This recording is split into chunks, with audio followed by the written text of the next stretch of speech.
What about if the gold is in the form of, say, Canadian maples or gold eagles that are denominated $50? Do those countries that you're going to look at it as $50, or do they look at it at the spot price? They look at it as gold. That's a good point. Do not try that. Some guy got in huge trouble. Buy your gold and silver online from SD Bullion. New customers get gold or silver at spot by visiting sdbullion.com/new.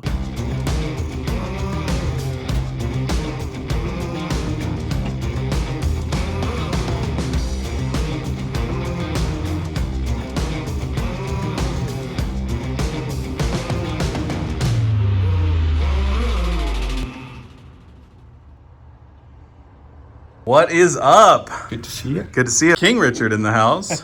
Adrian, good to see you. Good to see you, Silver Dragon. Good to see you, Harry. And looking at the case down here, it is once again pretty sparse on the junk silver. It's been really flying out of here. It's still hard to keep it in stock. There's a lot of concern out there that there'll be a need for this for barter. There's trouble in the world that are causing people to hang on to the 90%.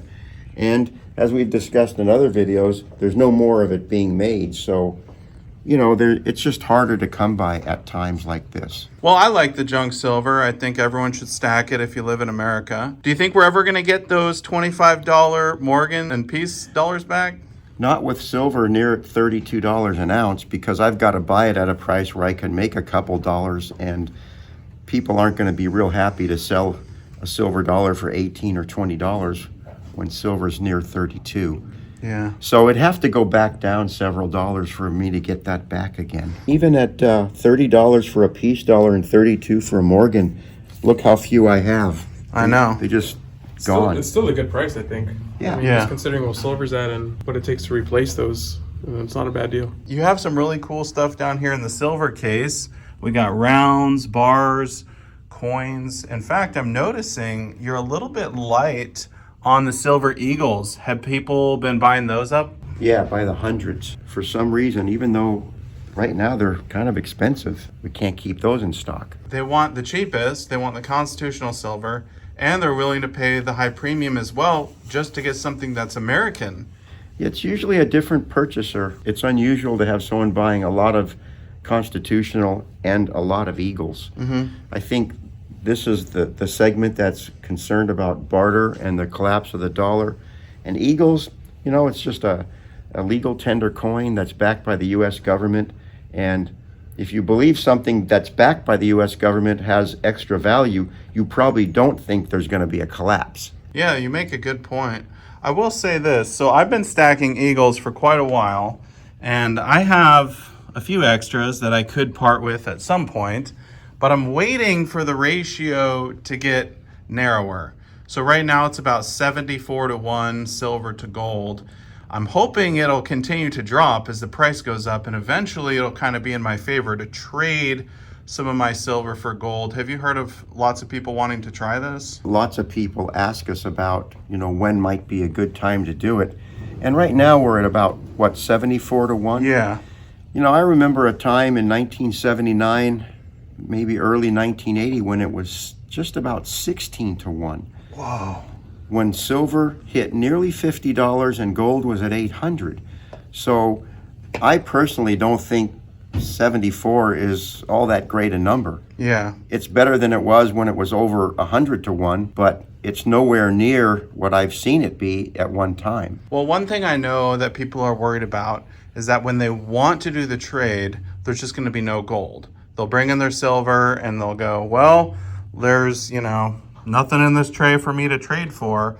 And so they kind of want to jump the gun. That's what I've been hearing in the community. Yeah, I'm not sure that's the case. I mean, with prices of gold, you know, at $2,300, $2,400 an ounce, there's plenty of people bringing their gold out of hiding that maybe they've been upside down on for a number of years, and we've been buying a lot of gold. It's just that everything's selling briskly as well. Well, let me ask you this. If I brought in like my silver eagles, for example, today to trade them for gold, you got a couple Krugerrands here.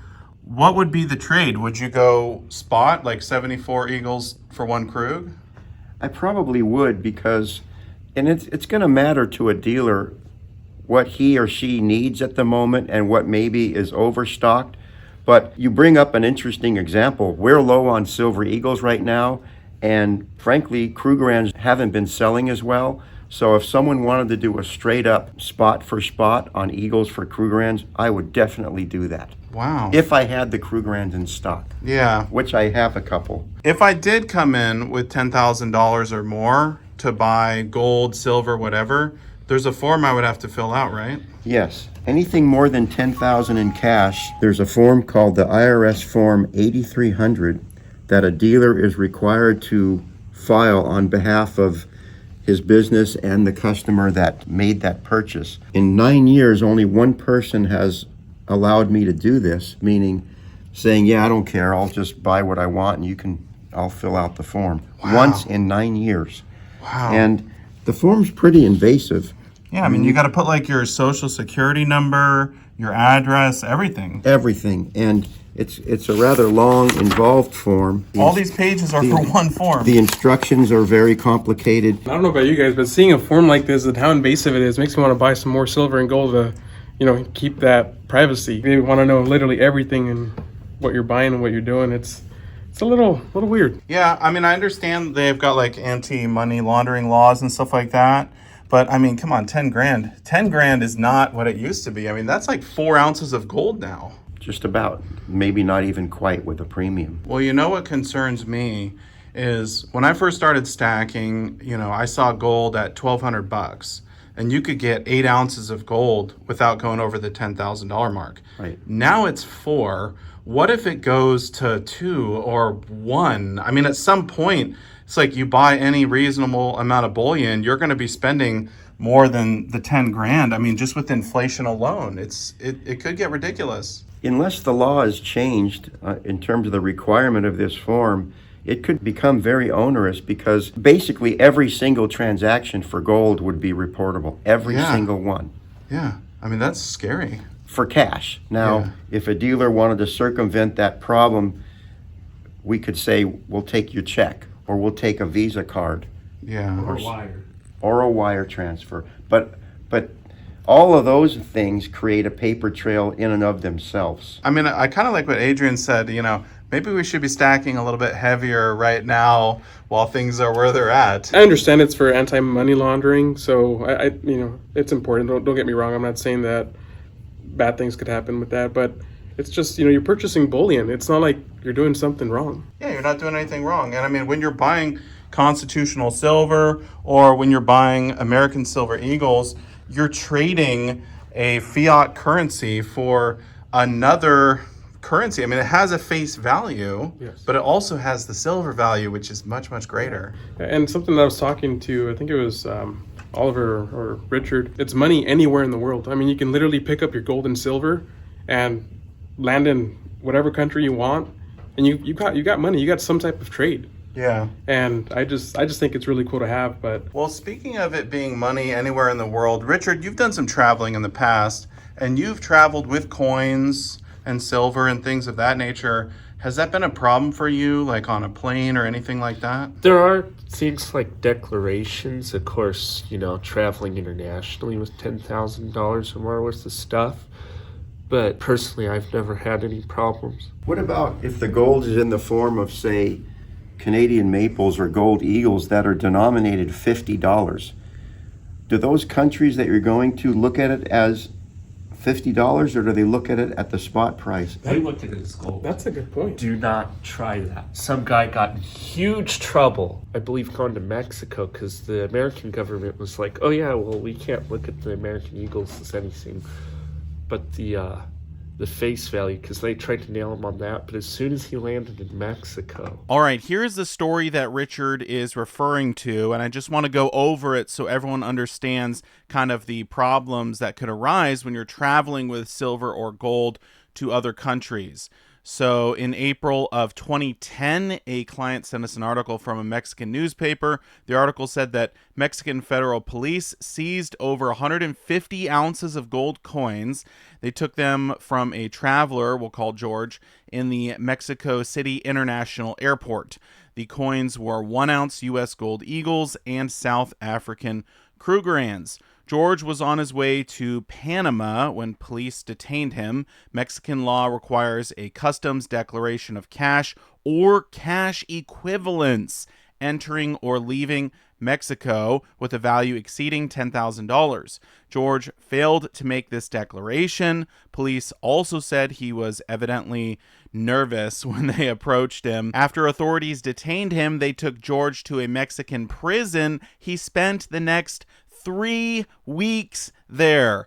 My goodness. The authorities eventually dropped the criminal case against him, but he still faced a long legal battle to reclaim his coins. A Mexican appellate court concluded that he had not violated Mexican law in transporting the coins without declaring them to customs authorities because their legal tender value was under $10,000. A Mexican attorney finally got the seizure order reversed on appeal. In 2011, the traveler got back all his coins minus his legal and travel fees. Those fees added up to almost $50,000. According to the court decision, there's no obligation under Mexican law to declare bullion coins brought into the country. This is because they're not the same as cash or other monetary instruments. Customs authorities had seized the coins by mistake. They compounded the error by throwing George in jail. So because the legal tender value on the coins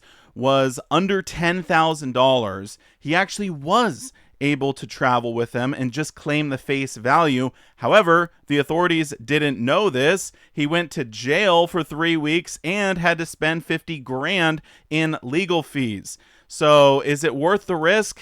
You decide. Japan, depending on the exchange rate, you might be good coming out of the U.S. at 10,000, but their limits are different because it's a different country. So their declaration limits is 1 million yen.